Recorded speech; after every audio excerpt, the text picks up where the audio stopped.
கிறிஸ்துவுக்குள் பிரியமானவர்களே, திருவருகை காலத்துக்குள் பிரவேசித்திருக்கும் நாம் இந்த திருவருகை அல்லது அட்வென்ட் என்றால் என்ன, இந்த திருவருகை காலம் கொண்டுள்ள முக்கியமான அர்த்தங்கள் என்ன, அடுத்து அட்வென்ட் ரீத் எனப்படும் திருவருகை தளிர் வளையம் நமக்கு உணர்த்தும் அடையாளம் என்ன என்பது பற்றி பார்க்க போகின்றோம். கடைசியாக திருவருகை காலத்துக்குரிய ஒரு இனிமையான பாடல் ஒன்றினையும் கேட்கப் போகின்றோம். வாருங்கள் திருவருகை காலம் பற்றி அறிந்து கொள்வோம். திருவருகை காலம். அட்வென்ட் அல்லது திருவருகை என்பது கிறிஸ்துவின் பிறப்பிற்கு முன்வரும் 4 ஞாயிற்றுக்கிழமைகளை உள்ளடக்கிய பண்டிகை காலமாகும். இக்காலங்கள் எம்மை தயார்படுத்தும் காலமாகும். அட்வென்ட் என்னும் சொல் லத்தீன் மொழியிலே அட்வென்டஸ் என அழைக்கப்படுகின்றது.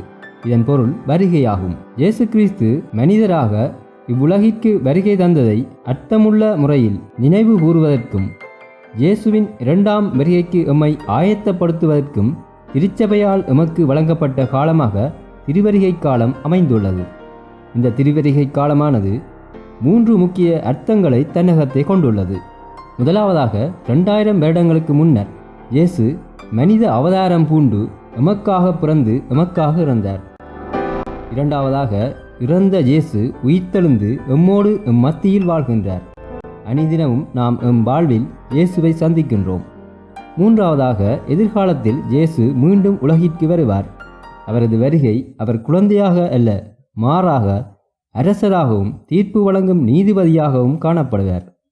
இம்மூன்று அர்த்தங்களையும் கொண்டதாகவே இந்த திருவருகை காலம் காணப்படுகின்றது. அடுத்து நாம் திருவருகை கிரீடம் அல்லது திருவருகை மாலை அல்லது திருவருகை தளிர் வளையம் பற்றி பார்ப்போம். அடையாளங்களின்றி வழிபாடு இல்லை. நாம் எமது வழிபாடுகளின் போது பல்வேறு அடையாளங்களை பயன்படுத்துகின்றோம். முழு திருவருகை காலத்தினையும் மெழுகுவர்த்திகளை உள்ளடக்கி ஓர் வளையத்தில் அடையாளப்படுத்தி காட்டப்படுகின்றது. இதனை நாம் திருவருகை கால தளிர் வளையம் என்கின்றோம். திருவருகை கிரீடம் என்பது திருவருகை மாலை அல்லது திருவருகை தளிர் வளையம் என்பது திருவருகை காலத்தை அர்த்தமுள்ள முறையில் அனுஷ்டிப்பதற்கு எமக்கு உதவுகின்றது. ஒவ்வொரு வாரத்தினை நாம் சந்திக்கும் போது அவ்வாரம் குறித்து காட்டுவதற்கு ஓர் மெழுகுவர்த்தியினை ஏற்றி அர்த்தப்படுத்துவதே இத்திருவருகை தளிர் வளையத்தின் வழிபாட்டு முக்கியத்துவமாகும். 16ஆம் நூற்றாண்டில் ஜெர்மனியில் வாழ்ந்த மக்கள் தமது கிறிஸ்து பிறப்புக்கு தங்களை ஆயத்தப்படுத்தும் வண்ணமாக கிறிஸ்துவின் பிறப்பு அண்மையில் உள்ளது என்பதனை எடுத்துக்காட்டும் முகமாக தங்கள் மாலை உணவிற்கு முன்னர் மெழுகுவர்த்திகளை ஒளியேற்றினார்கள். காலப்போக்கில் இப்பழக்கத்தினை ஆலய வழிபாடுகளின் போது பயன்படுத்தினர். 19ஆம் நூற்றாண்டுக்கு பின்னரே தற்போதைய வடிவத்தை இத்தளிர் வளையம் பெற்றுள்ளது. திருவருகை தளிர் வளையமானது பசுமையான பச்சை நிறத்தில் வட்ட வடிவத்தில் மாலையைப் போன்று உருவாக்கப்படும். இதன் பொருள் இறைவன் தொடக்கமும் முடிவுமானவர், அவர் நித்தியமானவர். மேலும் வளையம் என்பது முடிவிலி. கிரீடத்தின் அல்லது மாலையின் பச்சை நிறம் நாம் கடவுள் மீது வைத்துள்ள நம்பிக்கை. இந்நம்பிக்கை எம்மை நிலைவாழ்வுக்குள் புதியவர்களாக புதுப்பிக்கின்றது என்பதனை காட்டுகின்றது. மேலும் பசுமை வளையம் கடவுளின் மாறா அன்பு முடிவிலி என்பதனை எடுத்து காட்டுகின்றது. இவ்வன்பின் காரணமாகவே கடவுள் மீட்கும் பொருட்டு உலகிற்கு வந்தார். வளையத்தை சுற்றிலும் 4 மெழுகுவர்த்திகள் வைக்கப்படுகின்றது.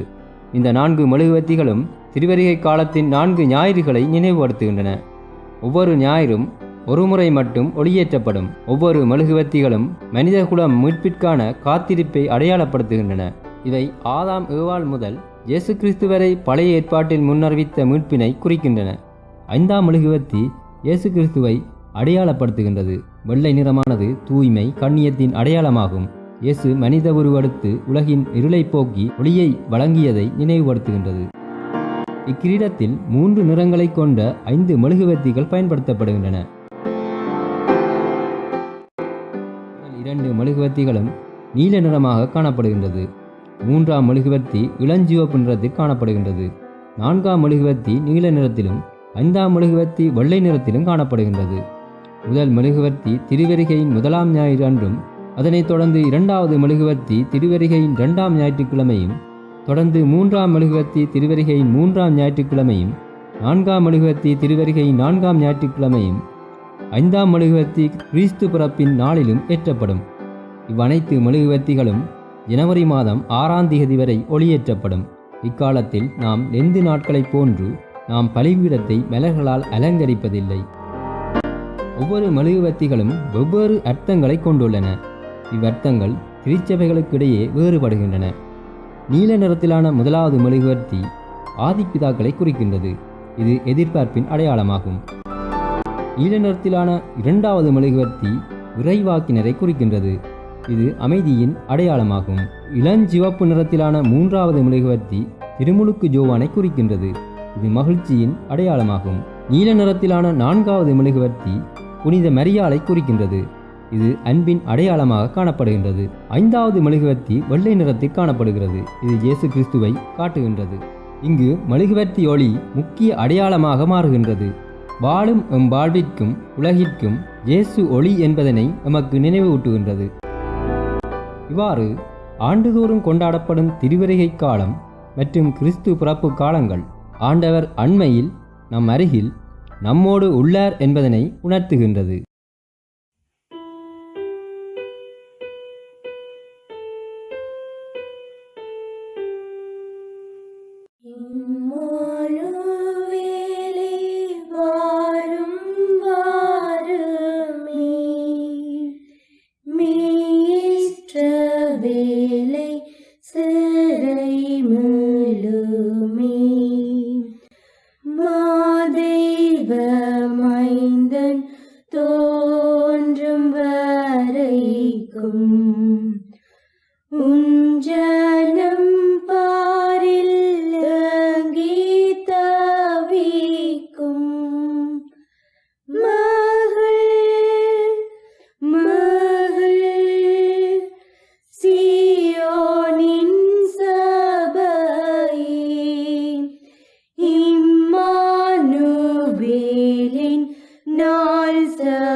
சமீபமே